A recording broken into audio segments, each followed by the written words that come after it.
20 years together, 10 married, and this is how I find out it's over? Through anonymous video evidence delivered like a birthday present? The irony wasn't lost on me. Happy birthday, David. Your gift is the truth. I went through the motions that day. Staff meetings, inventory checks, dealing with a broken freezer at the downtown location. But my mind kept replaying that video. Sarah's laugh, Marcus's hands on her. The easy intimacy that told me this wasn't their first time. When I got home that evening, Sarah was in the kitchen making dinner. She'd changed into a blue dress I'd bought her for our anniversary last year. The effort felt like salt in an open wound. "How was your day, birthday boy?" she asked, stirring something on the stove. "Educational," I said. She didn't catch the edge in my voice. Or maybe she did, and chose to ignore it. Emma ran into the kitchen, backpack still on, face flushed with excitement. "Mom, is Marcus coming over tonight? You said he might." Sarah's spoon stopped moving. "We'll see, honey. It's Dad's birthday, so—" "But Marcus promised to show me his new motorcycle." Emma bounced on her toes. "And he said we could get ice cream." I watched this exchange like a spectator at my own execution. My daughter's enthusiasm for another man. My wife's careful non-answers. The casual way they discussed him like he belonged here. "Emma, go wash your hands," I said quietly. When she left, I pulled out my phone and set it on the counter. Video paused on the first frame. Sarah and Marcus kissing. "We need to talk," I said. Sarah glanced at the phone, and I watched her face change. The color drained out of it, then rushed back in a wave of red. She didn't deny it. Didn't ask where I got it. Didn't even look surprised. "David, I can explain." "Can you? Because that looks pretty self-explanatory to me." She turned off the stove and faced me, arms crossed defensively. "It's not what you think." "Really? Because I think my wife is sleeping with her ex-boyfriend. I think she's been lying to me for months. I think she's been using our daughter to normalize having him around." I kept my voice level, controlled. "Which part am I wrong about?" Sarah's mouth opened and closed like she was trying out different lies, seeing which one might work. Finally, she went with partial truth. "It just happened, okay? We've been having problems. You know we have. You work all the time. You're always stressed. We barely talk anymore. Marcus listens to me. He makes me feel happy," I finished. "He makes you feel happy, and I don't." She nodded, tears starting. "I didn't mean for it to happen. But yes, he makes me happy in a way that we haven't in a long time." Before I could respond, Emma came running back in. She looked at Sarah's tears, then at my face, and something shifted in her expression. Like she was choosing sides in a war I didn't know we were fighting. "Are you making Mom cry?" she asked me, stepping closer to Sarah. "Emma, honey, your dad and I are just talking," Sarah said, wiping her eyes. But Emma wasn't buying it.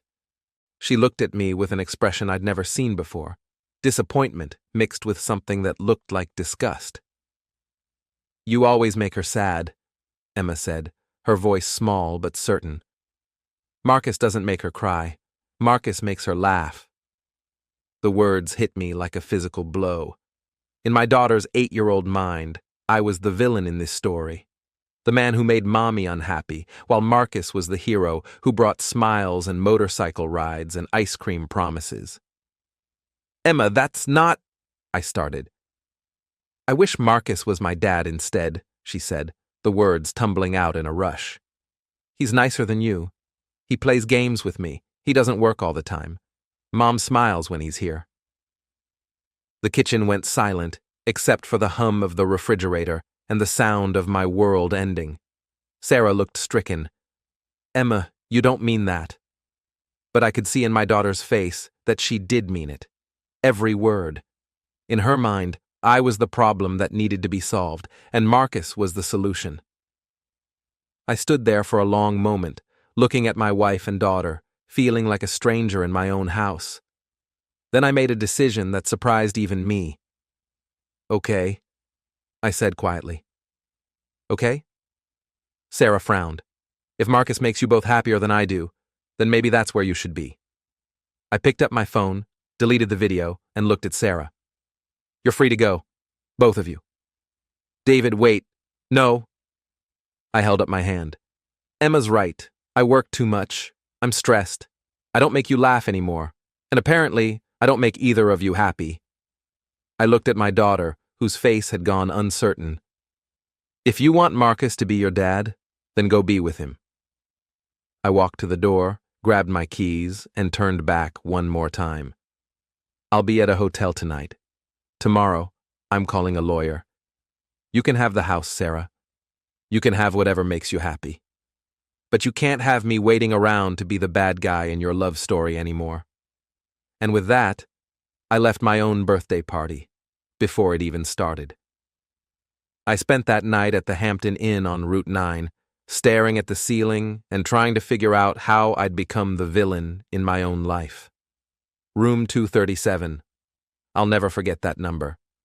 The place where I officially became a man whose wife preferred her ex and whose daughter wished he was someone else entirely.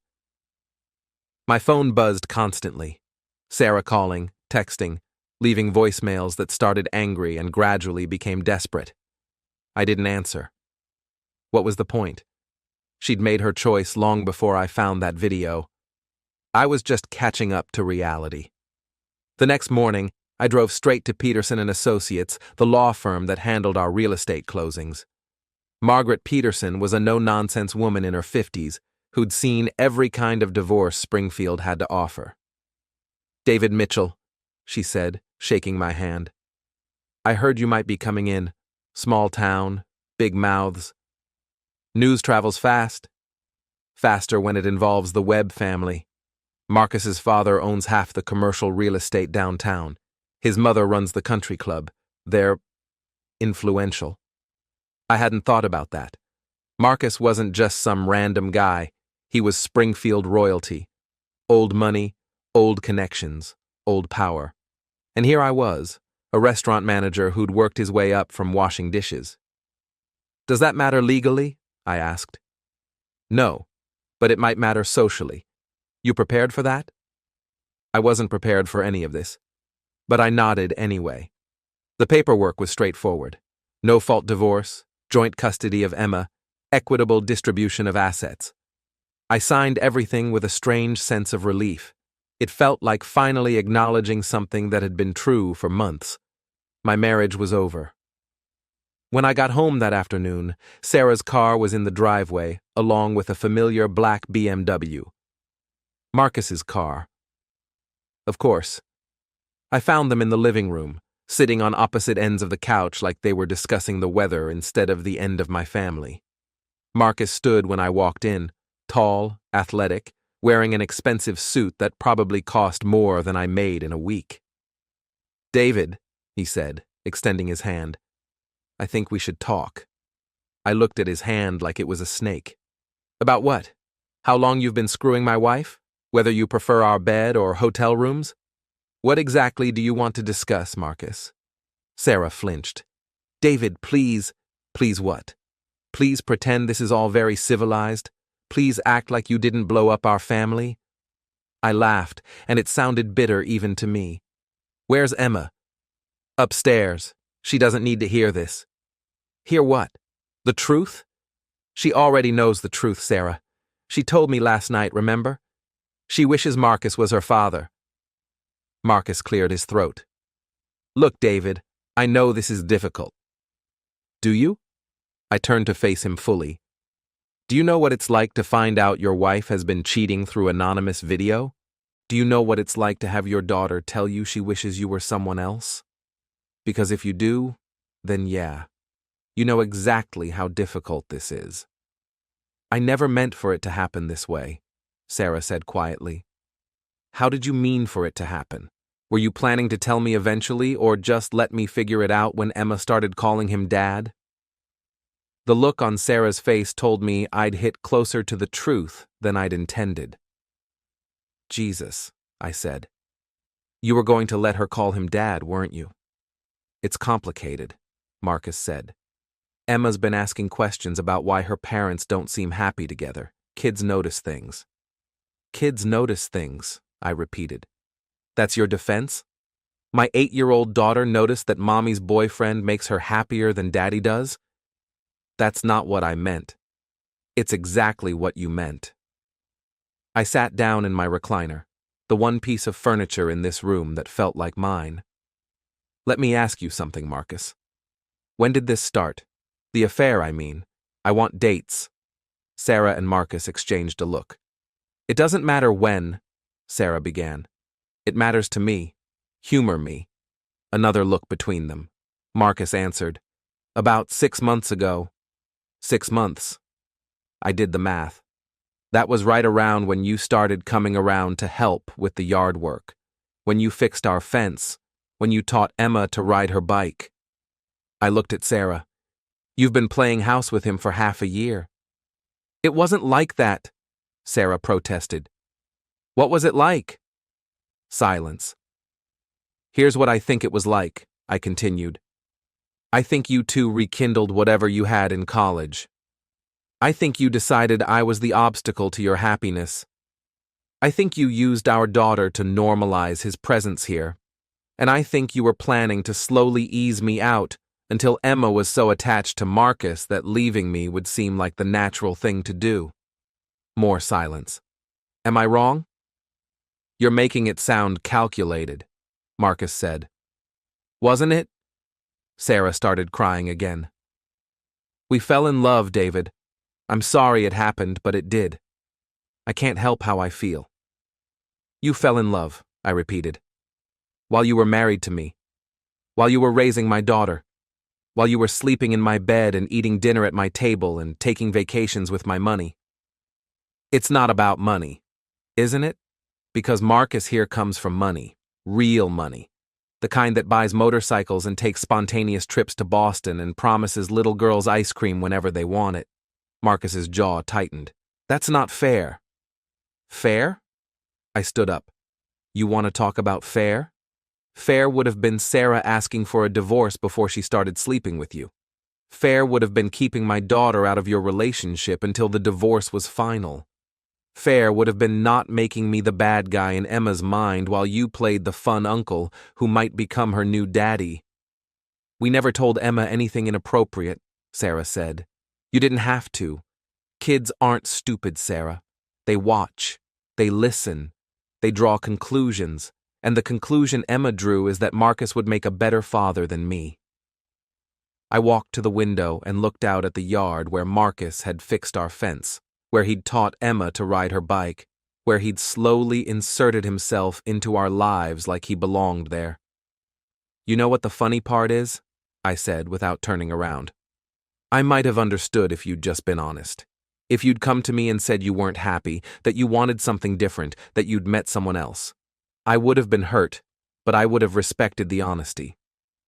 David. But instead, you made me the villain. You let our daughter think I was the problem that needed to be solved. You turned my own child against me to make your affair easier to justify. I turned back to face them. That's what I can't forgive.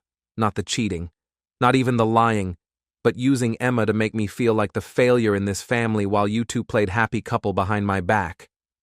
The room went quiet, except for Sarah's sniffling. So, here's what's going to happen, I said. I'm moving out tonight. You can have the house, Sarah. You can have Marcus. You can have whatever life makes you happy. But Emma spends every other weekend with me, and I get her Wednesday nights. That's not negotiable. Of course, Sarah said quickly. I would never. Yes, you would. You already have. You've been negotiating my relationship with my daughter for months, making Marcus the fun option and me the obligation. I headed for the stairs. I'm going to pack some things and say goodbye to Emma. Then I'm leaving. When I come back for my stuff, I'd prefer if Marcus wasn't here. David, wait, Marcus called. I stopped on the bottom step. What?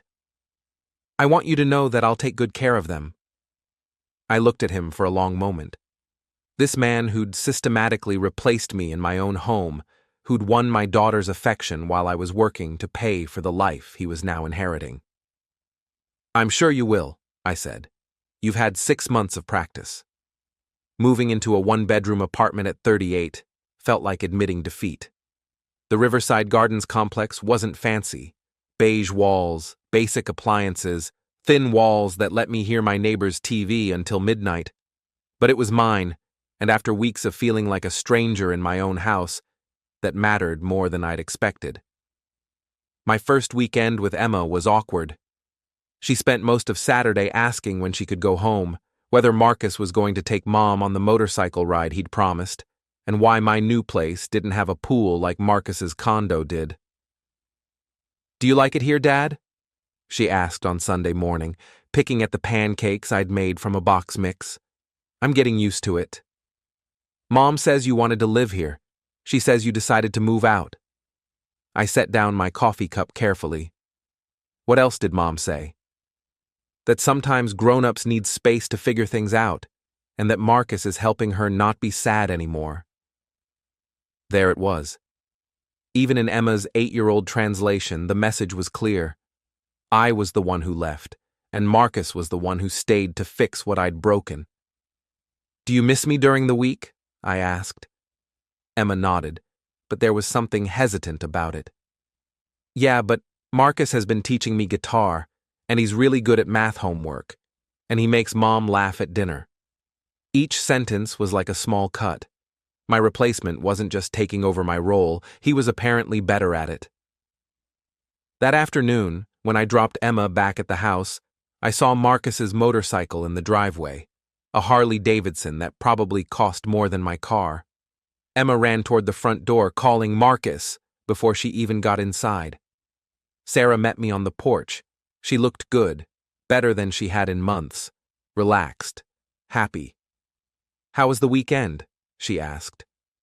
"Fine. She seems to be adjusting." "David, I want you to know that we're being careful about boundaries. Marcus isn't trying to replace you." I watched through the window as Emma launched herself into Marcus's arms, chattering excitedly about our weekend while he listened with the kind of patience I'd rarely managed after a long day at work. "Looks like he's doing a pretty good job whether he's trying or not," I said. The next few weeks fell into a routine. Work, my empty apartment, weekend visits with Emma where she talked increasingly about Marcus and decreasingly about missing me. I told myself it was normal. Kids adapt. They move on. They attach to the people who are present in their daily lives. But it still stung every time she mentioned something Marcus had done. Somewhere he'd taken her. Some way he'd made her week better. The breaking point came on a Thursday night in October. I was at Murphy's Tavern, the kind of dive bar where restaurant managers go to complain about staff and drink away the stress of dealing with health inspectors and difficult customers. I was nursing my second beer when Jake Morrison and Pete Hendricks walked in. Jake and Pete had been my closest friends since high school. We'd been groomsmen in each other's weddings, coached Little League together, spent countless weekends watching football and grilling burgers. They were the guys I'd called when I needed help moving, when I wanted to celebrate a promotion, when I just needed to blow off steam. But I hadn't heard from either of them since the divorce news broke 6 weeks ago. They saw me at the bar and exchanged a look I'd seen before, the look people give each other when they're deciding whether to acknowledge someone they'd rather avoid. Jake approached first. "David, how are you holding up?" "Been better, been worse." I gestured to the empty stools next to me. "Drink?" Another look between them. Pete shook his head slightly. "Actually, we can't stay long," Jake said. "Meeting some people for dinner." "Anyone I know?" More uncomfortable silence. "Marcus is having a party this weekend," Pete said finally. "Sarah and Emma will be there. We thought you should know in case you heard about it and wondered why you weren't invited." The words hit me like a slap. "Marcus is having a party." "Yeah, at his place. Pool party, barbecue, kid-friendly." "And you're going." Jake shifted uncomfortably. "Look, David, we've all known Marcus since high school. His dad gave Pete's construction company half its commercial contracts. My wife and Sarah have been friends forever. This whole situation is complicated. Complicated, I repeated. We're trying to stay neutral, Pete added. Neutral. I took a long sip of my beer. How exactly does one stay neutral when your friend's wife cheats on him with her ex-boyfriend? Come on, man, Jake said. It's not that simple. You and Sarah were having problems. Everyone could see it. And Marcus, he's a good guy. He's not trying to hurt anyone. He's not trying to hurt anyone, I said slowly. He just happened to sleep with my wife for 6 months, win over my daughter, and take over my life. But hey, he's not trying to hurt anyone. You're making this harder than it needs to be, Pete said. Sarah's happy. Emma's happy. Maybe it's time to move on. I stared at them, these men I'd considered my closest friends for 20 years, and realized I was looking at strangers. Let me get this straight, I said. You're telling me that because Marcus's daddy has money and influence and because my wife seems happier with her new boyfriend, I should just accept that my friends are choosing them over me. It's not about choosing sides, Jake protested. Isn't it? Because it sounds like you already chose. You're going to Marcus's party, where my ex-wife will be playing happy family with her new boyfriend, and my daughter will be calling another man the fun guy in her life. And you think I should be okay with that because everyone's happy except me. David. No. I stood up and threw a 20 on the bar. You know what? You're right. It is time to move on. Thanks for making that clear. I headed for the door, but Pete's voice stopped me. You're being dramatic, David. This doesn't have to change anything between us. I turned back to face them. It already has. The moment you decided that Marcus's money and Sarah's happiness were more important than 20 years of friendship, it changed everything. That's not fair, Jake said. Fair? I laughed, and it sounded harsh even to me. You want to know what's not fair? Having your best friends tell you to get over your wife's affair because the other guy throws better parties. I left them sitting there and drove home to my empty apartment, where I spent the rest of the night realizing that I hadn't just lost my wife and my daily relationship with my daughter, I'd lost my entire social circle. Because in Springfield, money talks, and Marcus Webb had more of it than a restaurant manager ever would.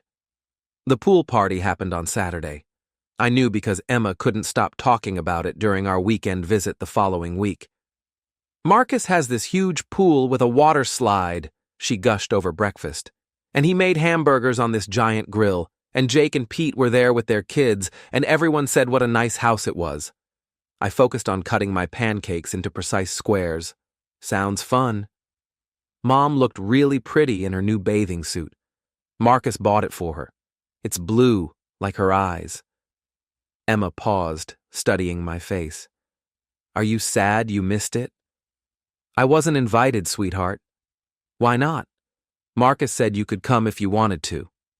I looked up from my pancakes. Marcus said what? He told Mom that you were welcome any time, that he doesn't want there to be weird feelings between you guys. Emma's 8-year-old logic kicked in. Maybe you could be friends. Then we could all hang out together. The innocence in her voice was heartbreaking. She had no idea that what she was describing, one big happy family with Daddy and Mommy's boyfriend all getting along, was a special kind of hell for me. It's more complicated than that, Em. But why? Marcus is really nice. He asks about you sometimes. He wants to make sure you're okay. That stopped me cold. He asks about me? Yeah. He says he feels bad that things are hard for you. He told Mom maybe they should invite you for dinner sometime so you don't have to eat alone. I set down my fork. Marcus felt bad for me. Marcus wanted to invite me to dinner so I wouldn't be lonely. Marcus was positioning himself as the magnanimous winner who could afford to be generous to the loser he'd replaced. The rage that hit me was so sudden and intense that I had to excuse myself to the bathroom to get it under control. I splashed cold water on my face and stared at my reflection, trying to process what I'd just heard. It wasn't enough that Marcus had taken my wife and won my daughter's affection. Now he wanted to be the bigger man, the gracious victor who could extend pity to the poor divorced guy eating microwave dinners alone. When I came back to the kitchen, Emma was looking at me with concern. "Are you okay, Dad?" "I'm fine, just tired." But I wasn't fine. For the first time since this whole nightmare started, I was genuinely angry. Not hurt, not confused, not sad. Angry. The anger stayed with me through the rest of the weekend and into the following week. It simmered while I worked, while I ate dinner alone, while I tried to watch TV in my empty apartment. By Thursday, it had crystallized into something harder and more focused. I was going to talk to Marcus, face to face. Man to man. I knew where he worked, Webb & Associates, the family real estate firm downtown. Their offices were in the nicest building on Main Street, all glass and granite with a lobby that screamed money and success. The receptionist was a young blonde who looked like she'd stepped out of a magazine. "Can I help you?" "I'm here to see Marcus Webb." "Do you have an appointment?" "No, but I think he'll want to see me." "Tell him David Mitchell is here." She made a phone call, spoke quietly, then hung up with a confused expression. "He'll be right out." Marcus appeared 2 minutes later, looking genuinely surprised. He was wearing another expensive suit, his hair perfectly styled, everything about him screaming success and confidence. "David, this is unexpected." "I bet it is. Can we talk privately?" He glanced around the lobby, which was starting to attract curious looks from other employees. "Of course. Come on back to my office." His office was exactly what I'd expected. Corner location, floor-to-ceiling windows, furniture that cost more than I made in 6 months. Family photos on the desk, including one of him with Sarah and Emma at what looked like a carnival. "When was that taken?" I asked, pointing to the photo. Marcus followed my gaze. "Last month, we took Emma to the fall festival." "Ah, the happy family." He sat behind his desk, gesturing for me to take the chair across from him. "David, what's this about?" I remained standing. "Emma tells me you've been asking about me, checking on my well-being, wanting to make sure I'm okay." "I have been concerned." "Don't." I held up my hand. "Don't pretend this is about concern. This is about you wanting to be the good guy in this story." Marcus leaned back in his chair. "I don't know what you mean." "Sure you do. You've got everything you wanted. My wife, my daughter's affection, my friends, my life. But that's not enough, is it? You also want to be the magnanimous winner who can afford to be generous to the loser. That's not how I see this situation."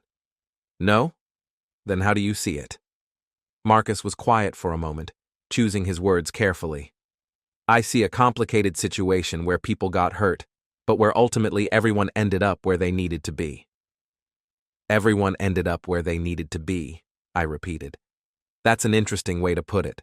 So I needed to be alone in a one-bedroom apartment, watching my daughter fall in love with her mother's boyfriend?" "Sarah wasn't happy, David. She hadn't been happy for a long time. And you were just the knight in shining armor who happened to be available to fix that. I didn't plan for this to happen." "Bullshit." The word came out harder than I'd intended. "You've been circling my family."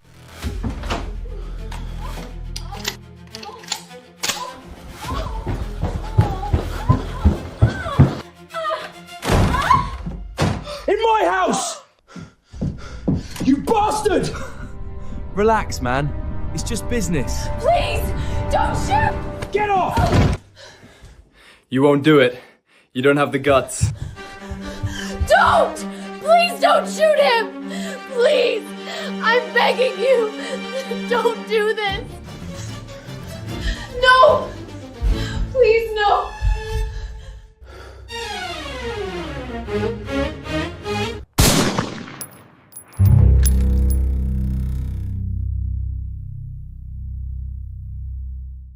For 2 years, playing the helpful friend, ingratiating yourself with my daughter, positioning yourself as the better option. You planned every bit of this. Marcus's jaw tightened. "That's not true." "Isn't it?" Tell me, Marcus, when did you first sleep with my wife? And don't lie to me. I've got nothing left to lose, so I might as well have the truth. A long pause. Then, about 8 months ago. 8 months? I laughed, but there was no humor in it. So, when you were helping fix our fence last spring, you were already sleeping with Sarah. It wasn't like that. What was it like? Because from where I'm sitting, it looks like you spent 8 months systematically replacing me in my own home while I was working 60-hour weeks to pay for the life you were stealing. Marcus stood up, his composure finally cracking. I didn't steal anything. Sarah made a choice. After you spent months manipulating that choice. After you made yourself indispensable to her and irresistible to my daughter. Emma likes me because I pay attention to her. Emma likes you because you had the luxury of being the fun guy while I was the one working to keep a roof over her head and food on the table. We were both standing now, facing each other across his expensive desk. You want to know the truth, David? Marcus said, his voice cold. Sarah was miserable with you. She felt ignored, unappreciated, taken for granted. Emma barely saw you because you were always at work. I didn't steal your family. You neglected them until they found someone who wouldn't. The words hit like physical blows, partly because there was truth in them. So this is my fault, I said quietly. I'm not saying it's anyone's fault. I'm saying that sometimes relationships end, and sometimes people find happiness somewhere else. And sometimes people like you see an opportunity and take it, regardless of who gets hurt. Marcus walked around the desk until he was standing directly in front of me. You know what your real problem is, David? You can't accept that Sarah chose me. You can't accept that Emma prefers spending time with me. You can't accept that your friends like me better. So you're looking for someone to blame instead of asking yourself why everyone in your life is happier without you in it. The rage that had been building for weeks finally boiled over. I grabbed Marcus by his expensive tie and slammed him back against the window. He was taller than me, but I had 20 pounds of muscle from years of restaurant work and a lifetime of anger fueling my strength. You arrogant piece of shit, I said through gritted teeth. You think because you've got money and connections and a pretty face that you're better than me? You think you deserve my life more than I do? Marcus tried to push me away, but I tightened my grip on his tie. Here's what really happened, Marcus. You saw a woman who was going through a rough patch in her marriage, and instead of encouraging her to work things out with her husband, you saw an opportunity.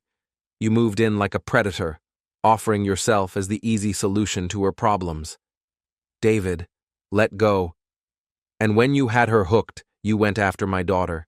Not because you care about her, but because you knew that winning Emma was the key to making Sarah choose you permanently.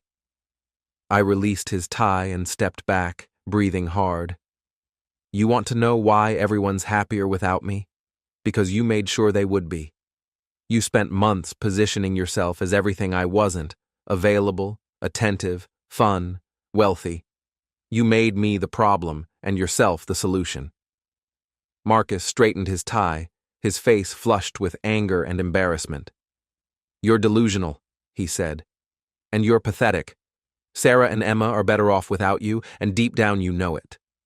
I stared at him for a long moment, memorizing his face, his arrogance, his certainty that he'd won and I'd lost. Maybe they are, I said finally. But you know what, Marcus? I'm done being the gracious loser in your success story. I'm done pretending this was all some natural evolution that just happened to work out perfectly for you. I headed for the door, then turned back. Enjoy my life, Marcus. But remember, if you could steal it from me, someone else can steal it from you. And with that, I walked out of his office, past the shocked receptionist, and into the afternoon sun, finally knowing exactly what I was going to do. That night, I sat in my apartment with a legal pad and wrote down everything I knew about Marcus Webb. His family connections, his business dealings, his habits, his weaknesses.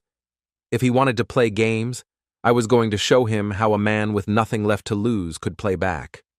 The Webb family had built their fortune on real estate, but like most small-town dynasties, their success depended on reputation and relationships. Marcus wasn't just a businessman, he was a brand, and brands could be damaged. I started with social media. Marcus was active on Instagram, Facebook, and LinkedIn, posting photos of his success, his travels, his perfect life, including recent photos with Sarah and Emma that made my stomach turn but gave me exactly what I needed. The photos told a story: successful businessman playing happy family with his new girlfriend and her daughter, expensive restaurants, weekend trips, Emma laughing as Marcus taught her to play tennis at his country club. But they also told another story if you knew when to look for the timestamps. I cross-referenced the dates with my own records, my work schedule, Emma's school events, family obligations. The pattern that emerged was damning. Marcus had been taking Sarah and Emma on these adventures during times when I was working or when Emma was supposed to be with me. The tennis lesson happened during my custody weekend, meaning Sarah had violated our agreement to let Marcus play daddy while I sat alone in my apartment. The expensive restaurant photos were from a Tuesday night in September when Sarah told me she was taking Emma to her mother's house. Instead, they'd been at Chez Laurent, the most expensive restaurant in the county, with Marcus picking up what was probably a $300 tab. I documented everything, printed everything, organized it all in a folder that grew thicker each night. But the real breakthrough came from an unexpected source: Emma herself. During our next weekend visit, she was showing me photos on Sarah's old iPhone, the one Sarah had given her to use for games and videos. "Look, Dad, this is when Marcus took us to Boston." She scrolled through dozens of photos from a weekend trip I knew nothing about. Marcus and Sarah holding hands on the Freedom Trail. Emma riding the carousel at Faneuil Hall. The three of them at dinner in what looked like the most expensive restaurant in the city. "When was this, sweetheart?" 2 weeks ago. It was so fun. Marcus got us a hotel room with 2 beds, and we had room service for breakfast. 2 weeks ago. When Emma was supposed to be with me for our custody weekend. When Sarah told me Emma was sick and needed to stay home. I kept my voice casual. "Can I see the other pictures?" Emma handed me the phone happily, eager to share her adventure. As I scrolled through the photos, I found something even more interesting than the custody violation. In the background of one restaurant photo, I spotted Jake Morrison and his wife sitting at another table. They were clearly with Marcus's group. Jake was raising his glass in a toast toward Marcus's table. My so-called best friend hadn't just chosen Marcus over me. He'd been actively socializing with them, celebrating their relationship, participating in activities that violated my custody agreement. "Emma, was Uncle Jake in Boston with you?" "Yeah. And Aunt Lisa. They came up for the weekend too. Marcus rented this big house and we all stayed there. A big house, a group vacation. My ex-wife, her boyfriend, my daughter, and my former best friends all playing happy family while I sat alone thinking Emma was sick at home. The betrayal was so complete, so carefully orchestrated that I actually felt impressed by the scope of it. But I also felt something else: clarity. These people had written me out of their story so thoroughly that they'd forgotten I still existed. They'd gotten sloppy, careless, confident that I was too broken or too pathetic to fight back. They were about to learn how wrong they were. That night, I made copies of everything: the photos, the dates, the custody violations, the evidence of Sarah's lies about Emma's whereabouts. I organized it all into a comprehensive file that told the story of a systematic campaign to alienate me from my daughter while violating our legal custody agreement. But that was just the legal ammunition. For the real war, I needed something more personal. I started with Jake Morrison. Jake's construction company depended on commercial contracts, many of which came from the Webb family. But Jake also did residential work, and his reputation in that market depended on trust and reliability. I knew Jake's business practices because we'd been friends for 20 years. I knew about the corners he cut, the permits he sometimes skipped, the cash payments he preferred for smaller jobs. I knew because he'd bragged about it over beers, confident that his friend would never use the information against him. I also knew about his marriage problems. Lisa Morrison had been having an affair with her personal trainer for 6 months. Jake didn't know, but I'd seen them together at a hotel restaurant during one of my business lunches. I'd kept quiet because Jake was my friend, but Jake wasn't my friend anymore. I made a few phone calls to the city planning office, asking innocent questions about permit requirements for some of Jake's recent jobs. I requested public records for work done at addresses I knew he'd cut corners on. Within a week, I had documentation of 3 permit violations and 2 jobs that hadn't been properly inspected. Nothing criminal, but enough to cause serious problems for his business license if the information reached the right people. As for his marriage, that required a more delicate touch. I created an anonymous email account and sent Lisa Morrison a simple message. Your husband's friends are talking about your Tuesday afternoon activities. Thought you should know people are starting to notice. I didn't mention the trainer specifically. I didn't have to. Lisa would know exactly what I was talking about, and she'd know that her secret was out. The beauty of it was that she'd assume the leak came from Jake's social circle, the same people who'd chosen Marcus over me. She'd suspect that Jake had been gossiping about their marriage problems, or that someone in their group had spotted her and reported back. It would create paranoia and suspicion in the very social circle that had excluded me. Pete Hendricks was next. Pete's weakness wasn't business or marriage. It was his son Danny, a senior in high school who was being recruited by several colleges for baseball. Danny Hendricks was a good kid, but he'd made some typical teenage mistakes. Last spring, he'd been at a party where there was underage drinking. The party got broken up by police, but Danny hadn't been arrested because Pete had connections in the department. However, the incident was still on file, and college recruiters took character issues seriously, especially when they involved alcohol. I didn't have to do anything illegal or unethical. I simply made sure that the right people knew about the incident. A casual conversation with a sports reporter who covered high school athletics. A concerned email to the athletic director at Danny's top choice school, expressing worry about the character of students they were recruiting. Again, I didn't lie or fabricate anything. I simply made sure that information which had been quietly buried became visible to the people who would care about it. Within 2 weeks, Danny's recruitment status changed dramatically.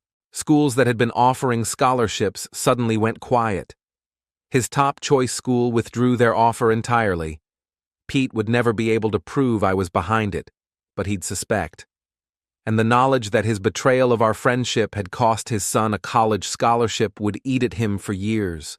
But Marcus was the main target, and for him, I had something special planned. The Webb family's real estate empire was built on relationships and reputation. They weren't just selling properties, they were selling the Webb name, the Webb connections, the Webb guarantee of quality and reliability. But every family business has secrets, and I'd been in Springfield long enough to know where some of those secrets were buried. Marcus's father, Richard Webb Sr., had built the family fortune through aggressive business practices that hadn't always been entirely legal. Nothing major, just the kind of small-town corruption that involved favorable zoning decisions, expedited permits, and city contracts that went to the right bidders. Most of it was old news, statute of limitations long expired, but some of it was more recent, and some of it involved Marcus directly. I spent 3 weeks researching property records, city council meeting minutes, and zoning board decisions. I cross-referenced dates and dollar amounts, traced ownership transfers and permit applications. What I found was a pattern of preferential treatment that would be very embarrassing if it became public knowledge. The Webb family had received favorable zoning variances for 3 major developments in the past 5 years. Each variance had been approved despite significant public opposition. Each approval had come after substantial donations to the campaigns of city council members who voted in favor of the variances. Again, nothing technically illegal. But the optics were terrible, especially in a town where people were already struggling with rising property taxes and limited affordable housing. I compiled everything into a comprehensive report, complete with documentation and timeline. Then I sent copies to the Springfield Gazette, the regional newspaper, and 3 local television stations. I also sent copies to the State Attorney General's office and the FBI's Public Corruption Unit. I didn't expect criminal charges. The evidence wasn't strong enough for that. But I did expect investigations, negative publicity, and serious damage to the Webb family's reputation. The story broke on a Tuesday morning in November. Local real estate dynasty under investigation for possible corruption was the headline in the Gazette. By noon, it was the lead story on all 3 local television stations. By evening, Richard Webb Sr. was giving defensive interviews, Marcus was refusing to comment, and the Webb and Associates office was surrounded by reporters. The investigation would take months, and it might not lead to charges. But the damage to their reputation was immediate and severe. Within a week, 2 major commercial clients had canceled contracts with Webb and Associates.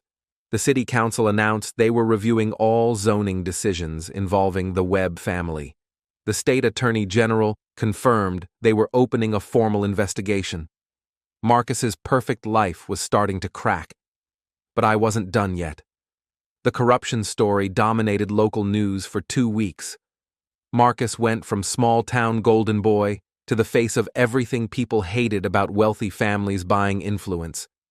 His social media accounts, once full of confident posts about success and happiness, went silent. But the real satisfaction came from watching my former friends scramble to distance themselves from the fallout.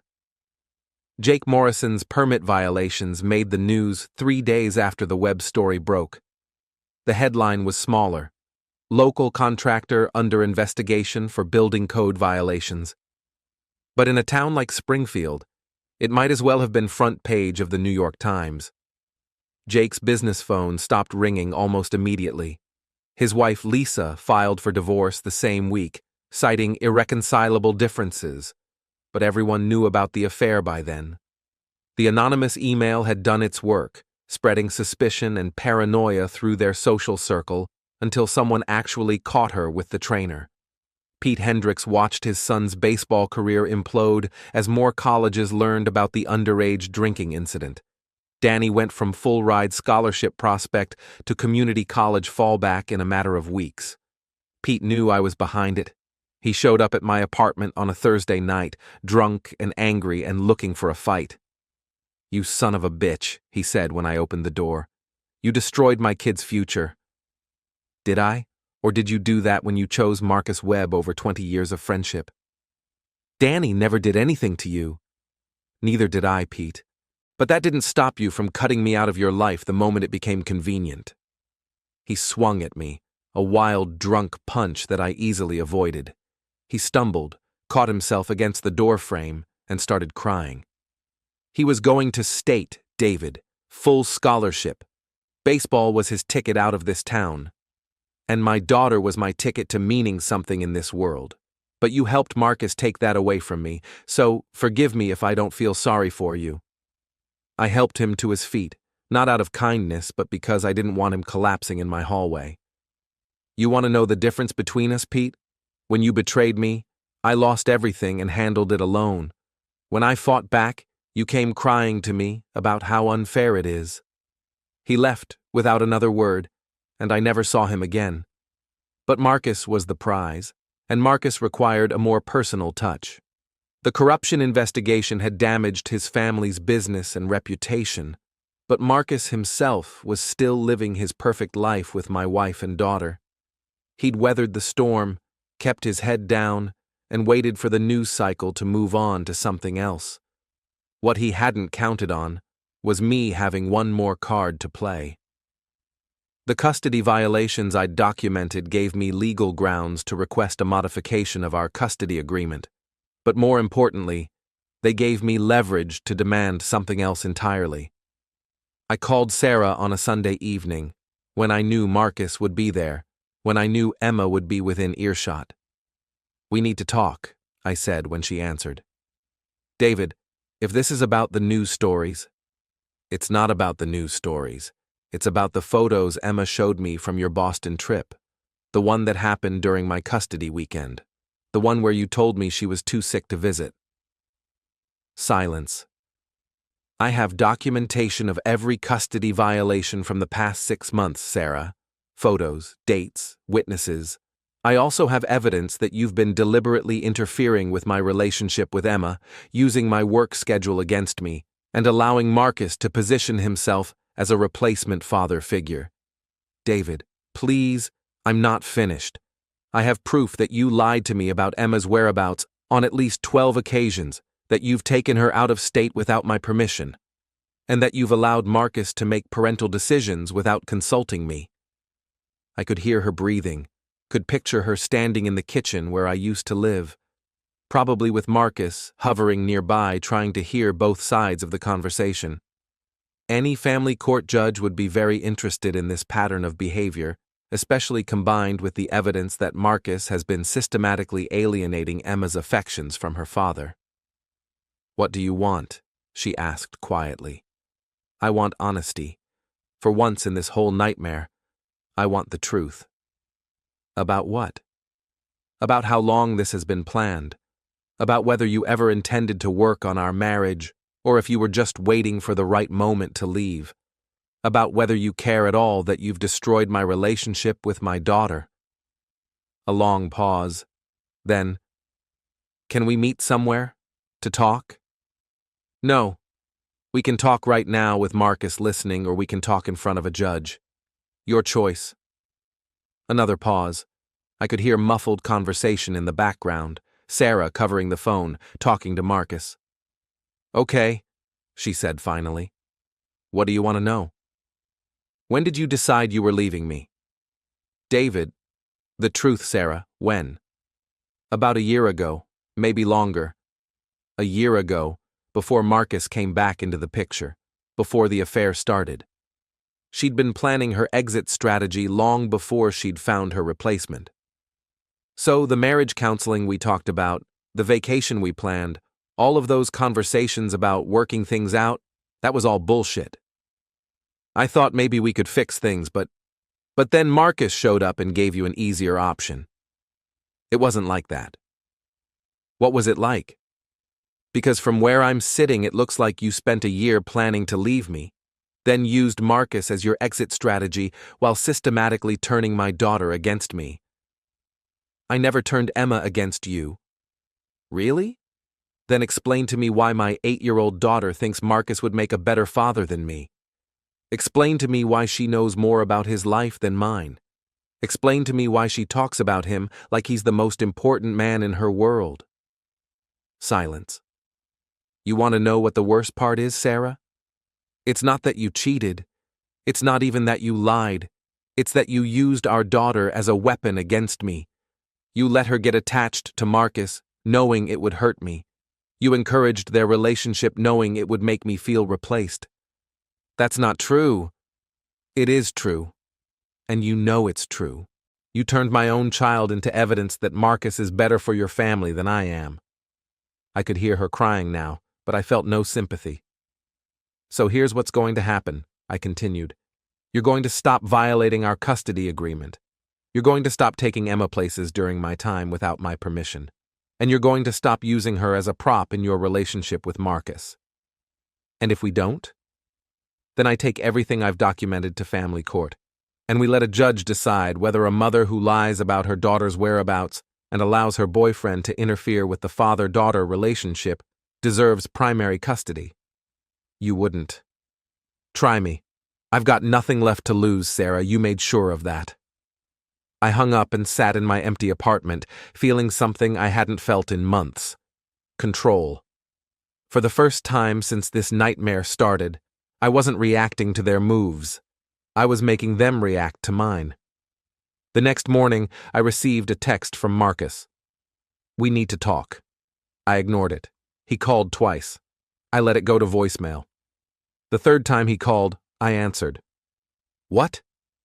David, I think there's been a misunderstanding. About what? About the custody situation. Sarah's very upset. She thinks you're going to try to take Emma away. I'm going to enforce the custody agreement we already have. If that upsets Sarah, maybe she should have thought about that before she started violating it. Look, we can work this out. There's no need to involve lawyers or courts. We? I laughed. There is no we, Marcus. You're not Emma's father, you're not my friend, and you're not part of this conversation. I care about Emma. You care about keeping your perfect life intact. You care about not having your role as replacement daddy disrupted by inconvenient legal realities. That's not fair. Fair? You want to talk about fair? Let me tell you what would be fair, Marcus. Fair would be Emma having a father who's present in her daily life instead of relegated to every other weekend. Fair would be me not having to compete with your money and your motorcycle and your country club for my daughter's affection. I never tried to replace you. Bullshit. You've spent the last year systematically inserting yourself into every aspect of Emma's life. You've been to more of her school events than I have. You've taken her on more trips, bought her more gifts, spent more time with her than her actual father. Because you were always working. Because I was supporting my family. While you were playing fun uncle with my daughter, I was working 60-hour weeks to pay for the house you're now living in. Marcus was quiet for a moment. When he spoke again, his voice was different, harder, more honest. What do you want, David? I want my life back. But since that's not possible, I'll settle for making sure you don't get to keep the one you stole.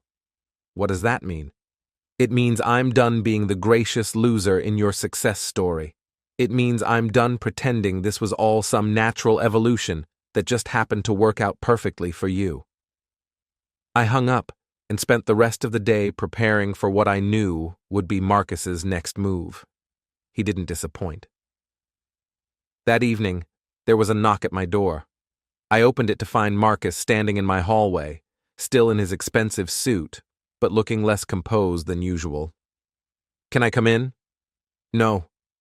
David, please. We need to end this. There's that word again. You're destroying people's lives. Am I? Or am I just making sure there are consequences for the choices people made? Marcus stepped closer, his voice dropping to a whisper. Jake Morrison's business is ruined. Pete Hendricks's kid lost his scholarship. My family's company is under investigation. How many more people are you going to hurt? As many as it takes. To accomplish what? You can't get Sarah back. You can't undo what happened. I'm not trying to get Sarah back. I'm trying to make sure that everyone who participated in destroying my life understands that actions have consequences. And Emma? What about her? You're willing to put her through a custody battle just to get revenge on us? That stopped me. Because he was right. Emma would be caught in the middle of whatever legal battle came next. Emma is the only reason you're not in a hospital right now, I said quietly. She's the only reason I'm using lawyers instead of my hands. But don't mistake my restraint for weakness, Marcus. And don't think for 1 second that I won't do whatever it takes to protect my relationship with my daughter. I'm not trying to take her away from you. You already have. The only question now is whether I let you keep her or fight to get her back. Marcus stared at me for a long moment, and I could see him calculating, trying to figure out how much damage I was willing to inflict. What would it take? He asked finally. For what? For you to walk away. To leave us alone. I almost laughed. You think this is about money? You think you can buy your way out of this? I think you're angry and hurt, and I think there might be a way to resolve this that doesn't destroy everyone involved. There is a way. You disappear from Emma's life. You stop playing daddy to my daughter. You go back to being Sarah's boyfriend instead of trying to be our family's replacement patriarch. I can't do that. Then we have nothing to talk about. I started to close the door, but Marcus put his hand against it. David, wait. What if we shared custody? What if Emma spent equal time with both of us? Both of us? You're not her father, Marcus. But I could be. Legally. If Sarah and I got married, I could adopt Emma. She could have 2 fathers who both love her. The words hit me like a physical blow. Adoption. He wanted to legally replace me as Emma's father. Over my dead body, I said. Think about it rationally. Emma loves me. I love her. I can provide for her in ways that... I grabbed him by the throat and slammed him against the hallway wall. His expensive suit wrinkled against the cheap paint, his perfect hair fell into his eyes, and for the first time since this whole nightmare started, I saw fear in his face. Listen to me very carefully, Marcus. You can have my wife, you can have my house, my friends, my social life, but if you try to take my daughter, if you try to adopt her, if you try to replace me legally, I will destroy you in ways you can't imagine. I tightened my grip on his throat. The corruption investigation, the business problems, the reputation damage, that was me being nice. You try to take my daughter, and I'll show you what I can do when I stop playing by the rules. I released him and stepped back. Marcus rubbed his throat, his composure completely shattered. You're insane, he whispered. I'm a father, and you just threatened to take away the only thing I have left. Marcus straightened his suit and backed away from my door. This isn't over. Yes, it is. Because tomorrow morning, I'm filing for emergency modification of custody based on the violations I've documented. And unless you want Emma to hear in court about how Mommy's boyfriend has been trying to replace Daddy, you'll back off and let me be her father. Marcus left without another word. 2 hours later, Sarah called. David, Marcus told me what happened. You can't be serious about the adoption thing. I'm serious about protecting my daughter from people who think she's a prize to be won. She loves him. She's 8 years old, Sarah. She loves whoever buys her ice cream and takes her on trips.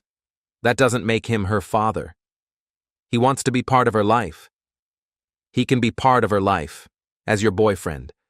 But he's not her father, and he's never going to be her father. And if you try to make that happen, I'll fight you with everything I have. David, I'm done talking, Sarah. Tomorrow morning I'm filing papers. You can explain to Emma why Mommy and Daddy have to go to court.